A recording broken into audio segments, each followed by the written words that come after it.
Let's talk real quick about wiring up the Demon controller from any CNC machine. When you get it, these will be labeled. I got to put the labels on these ones still, but this is X, Y1, Y2, and Z. It is a mirror image of what you see here. The X connects to the closest one, and this one connects to the next, and that way you get a nice tight ribbon. Okay.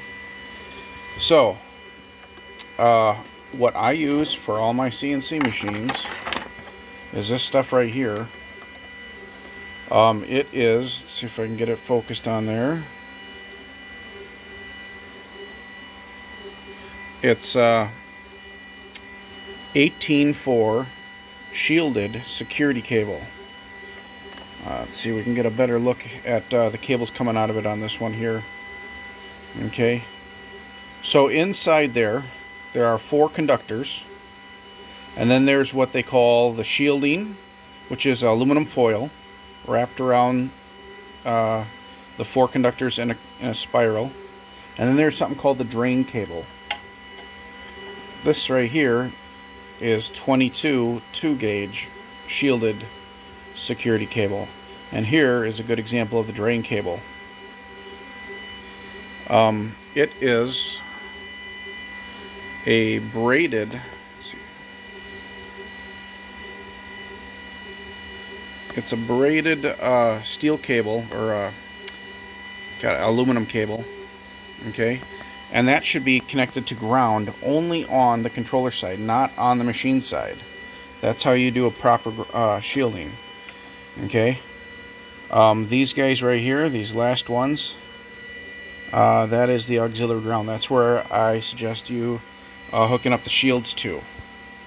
So what you want to do is plan ahead with your cabling. So you definitely want to use enough. There is the slot up front that the cabling comes through. Okay. And what I suggest is you pulling it all the way past, a little bit past the auxiliary ground there. Okay. Like that. And you strip back all the way to right by where the connection is going to be, okay?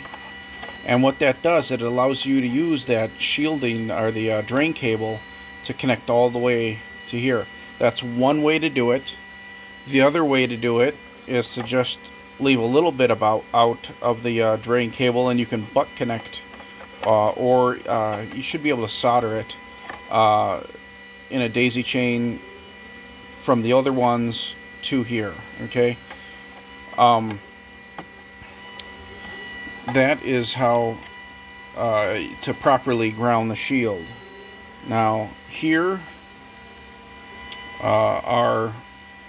is what I got right here for the connections. I have my white and red are pairs, and the black and green are pairs. Okay. The most important thing on this machine is that when you have dual Y motors that are facing the same direction, okay, then they will rotate the same direction. Okay, but if you have Y motors like over here where they're opposing, so this one is facing this way and this one here is facing that way, one of these has to be wired the opposite polarity. Now, because there are 2 pairs, you might think you would switch both around, but that's not true. To switch polarity on a bipolar stepper motor, you only reverse the order of one of the pairs. So on one of the Y motors, okay, plugging into the TB6600 drivers, you could switch the red and the white one around. You leave the green and the black in the same order on everything else, but on one of the Y motors, you would swap these around. Now that is only for an X-carve type setup where the motors are facing each other. On the CNC for newbie machines, where they are both facing the same direction, you'd wire everything the same, okay? Everything gets wired the same. So, again, wires come in through here, and then they connect to the little screw terminals, like this, and then you plug them in. Drain cables should lead back to the ground, right here, okay? From there, I think that's where I'll leave this video. I'll make a separate video for the shield connections itself.